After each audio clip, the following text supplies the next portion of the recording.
लड़की हो के दरोगा बनना थोड़ा सा मुश्किल रहा है, लेकिन उसको मुश्किल नहीं कहा जा सकता है, क्योंकि जब घर वाले साथ देते हैं तो कोई भी मुश्किल आसान लगती है। कोई आर्मी के वर्दी में या फिर सीमा पे कोई मतलब बॉर्डर पर तैनात कोई सिपाही कहीं भी दिखता है, चाहे वो रेलवे स्टेशन हो या फिर बाजार हो, तो थोड़ा सा सम्मान का भाव आता है, लेकिन यह भाव बिहार पुलिस के लोगों को देख के नहीं आता। पुलिस की ड्यूटी कभी भी 8 घंटे 10 घंटे की नहीं रहती है, इसमें 24/7 ऑलवेज हम लोग को वर्किंग में ही रहना होता है। तो मुझे लगता है ये बहुत चैलेंजिंग वर्क है कि जो आम आदमी है उनको परेशान भी नहीं होने देना है, और जो लोग उसमें अपराधी किस्म के व्यक्ति हैं चुन भी लेना है, उनको चुन भी लेना है। उस समय दरोगा का बहुत क्रेज था और क्रेज अभी भी है।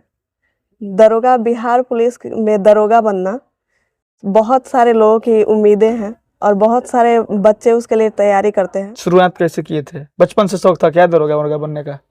बचपन से कोई मेरा ऐसा शौक नहीं था, पुलिस में जाने का कोई बड़ा शौक नहीं था। कहा जाता है कि दो ऐसे लोग हैं जिनको देख करके डर लग जाता है। पहले लोग कहते हैं कि सांप को देख करके, और दूसरे में कहते हैं कि पुलिस अगर वर्दी में आपके यहाँ आती है तो देख करके डर लगता है। आपको जानकर हैरानी होगी कि हमारे साथ जो महिला बैठी है, नाम है ऋचा कुमारी, और सीतामढ़ी में यह बिहार पुलिस में कार्यरत हैं, 20 बैच की दरोगा हैं, और वर्दी में नहीं है इसलिए हमको भी डर नहीं लग रहा है, तो बात कर सकते हैं। उसके बाद से हम प्रयास करेंगे कि एक लड़की होने के बाद, आजकल के समय में जब लड़कियों को चौकट से बाहर नहीं जाने दिया जाता है, उस दौर में अगर लड़की कोई घर से बाहर निकल करके और फिर अपने सपनों को साकार करती है, और इन्हीं उपलब्धियों को लेकर के हम जैसे गांव के लोग या फिर गांव के वे तमाम लोग जो अपने सपने को पूरा होते हुए देखते हैं, बड़ा खुशी होता है, आनंद होता है जीवन का, या फिर आध्यात्मिक रूप से कहिए या दर्शन के रूप से कहिए या फिर किसी भी तरीके से। व्यवहारिक मतलब यही है कि सुख शांति और उसको आनंद आना चाहिए, और किसी लड़की का, किसी परिवार का, किसी गांव के ऐसे लोगों का अगर सपना पूरा होता है तो अपने आप में यह आनंद का विषय है। हमारे साथ ऋचा है, दरोगा बनने का सफ़र जाना जाएगा, और जाना जाएगा कि एक लड़की होने के बाद क्या संघर्ष रहा है, कितनी कड़ी मेहनत के बाद यह उपलब्धि मिली है, और इनकी उम्र की तमाम वो लड़कियाँ जो इस डर से चौकट पार नहीं करती है कि दुनिया के लोग क्या कहेंगे, इन तमाम विषयों पर बात किया जाएगा। उससे पहले बहुत बहुत स्वागत है। धन्यवाद। कब से हैं ड्यूटी में? जी, मैं 2022 से मैंने ड्यूटी ज्वाइन की है सीतामढ़ी में।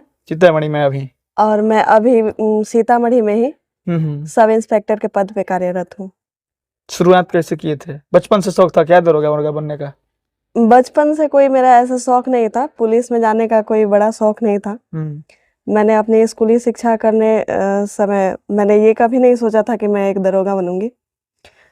बाद में मैंने अपनी पढ़ाई पूरी की, उसके बाद से दरोगा बनी। उसका एग्जाम बचपन से शौक नहीं था, नौकरी करना था, बस ये था? बस नौकरी करना था, और मुझे लगता था कि जो भी मेरा कोई ऐसा चॉइस नहीं था कि मैं क्या बनूंगी, लेकिन जब बड़े होके मुझे ऐसा लगा कि मुझे दरोगा बनना चाहिए, तो मैंने एग्जाम दी, पढ़ाई की, और फिर मैं दरोगा बन गई। पहले अटेम्प्ट में? हाँ, मेरा पहला अटेम्प्ट था। और दरोगा निकल गया पहले अटेम्प्ट में? हाँ। तैयारी कहाँ किए थे? तैयारी मैंने घर से रह के पढ़ाई की थी। घर से ही तैयारी किए थे? जी। लड़की होके दरोगा बनना कितना मुश्किल रहा है? लड़की होके दरोगा बनना थोड़ा सा मुश्किल रहा है, लेकिन उसको मुश्किल नहीं कहा जा सकता है, क्योंकि जब घर वाले साथ देते हैं तो कोई भी मुश्किल आसान लगती है। पारिवारिक पृष्ठभूमि ऐसा रहा है पहले से? मेरे परिवार के किसी भी जन ने मुझे आगे बढ़ने से कभी नहीं रोका है। मैं बता दूं कि मेरी स्कूली शिक्षा गोपालगंज से ही हुई है। उसके अलावा मैंने ग्रेजुएशन और पोस्ट ग्रेजुएशन भी गोपालगंज से ही रह के किया है। मैंने ग्रेजुएशन BCA किया है और मैंने MCA किया है। उसके बाद से मैंने दरोगा बनने के लिए पढ़ाई की और उसके बाद एग्जाम दिया, जिसके बाद मैं दरोगा बन सकती। BCA की, MCA की है? जी। तो BCA MCA तो दूसरा सेक्टर है? सेक्टर दूसरा है। उस टाइम मुझे कंप्यूटर साइंस बहुत अच्छा लगता था, इसलिए मैंने ग्रेजुएशन के लिए BCA चुना, और उसके साथ साथ मैंने पढ़ाई जारी करते हुए MCA किया। और जैसे ही MCA मेरा कंप्लीट हुआ, उस समय मुझे थोड़ा सा ऐसा लगा कि दरअसल मेरी आगे पढ़ने की बहुत इच्छा थी, तो मुझे लगा कि मुझे कंपटीशन, जनरल कंपटीशन होता है, उसके लिए तैयारी करनी चाहिए। और साथ ही उस समय दरोगा का बहुत क्रेज था, और क्रेज अभी भी है। दरोगा, बिहार पुलिस में दरोगा बनना बहुत सारे लोगों की उम्मीदें हैं और बहुत सारे बच्चे उसके लिए तैयारी करते हैं। मैंने भी उसके लिए तैयारी की। और सफलता मिल गया। जी। संतुष्ट है आज जी, मैं बहुत संतुष्ट हूँ। अपने नौकरी से? जी, जी।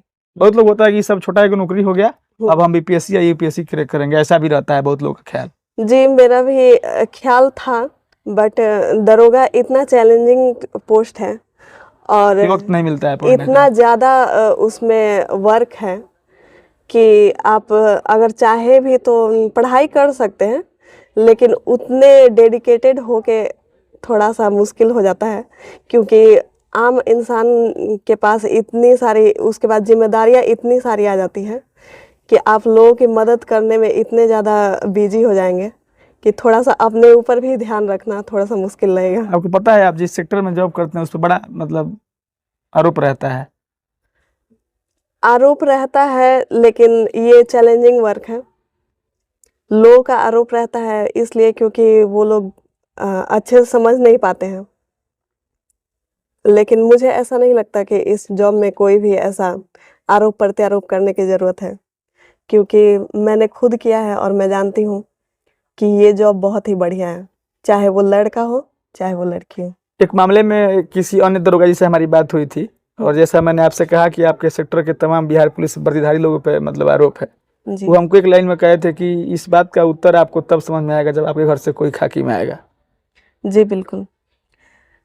नौकरी करना कोई भी बहुत बड़ी बात नहीं है, लेकिन जिसके पास खाकी है, वो अपने आप में बहुत बड़ी बात है। काजल की कोठरी में रह के फिर दाग से बचना वाली स्थिति है। चलिए तो नहीं, काजल की कोठरी मतलब खाकी को काजल की कोठरी बोलना गलत बात है। जैसे हमारा देश है और उसमें हम एक बिहार पुलिस एक फ़ोर्स है हमारी। उसके लिए एक होता है बॉर्डर पे जो व्यक्ति बॉर्डर पे जाता है, सैनिक होता है भारत का, वो जाके बॉर्डर पे लड़ाई करता है। उसकी लड़ाई सबको दिखती है।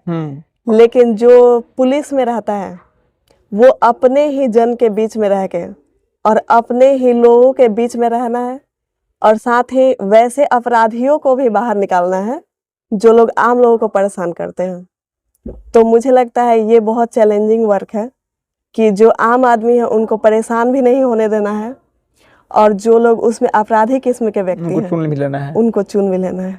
चलिए अब इस पे एक बात हमको ध्यान आ रहा है, पिछले कुछ वर्षों से जिस बॉर्डर पे तैनात सिपाही या फिर आर्मी के जवानों की आप बात कर रहे हैं, उनको लेकर के पूरे लोगों में एक परसेप्शन कह सकते हैं डेवलप हो गया है कि अगर कोई आर्मी के वर्दी में या फिर सीमा पे कोई मतलब बॉर्डर पर तैनात कोई सिपाही कहीं भी दिखता है, चाहे वो रेलवे स्टेशन हो या फिर बाजार हो, तो थोड़ा सा सम्मान का भाव आता है।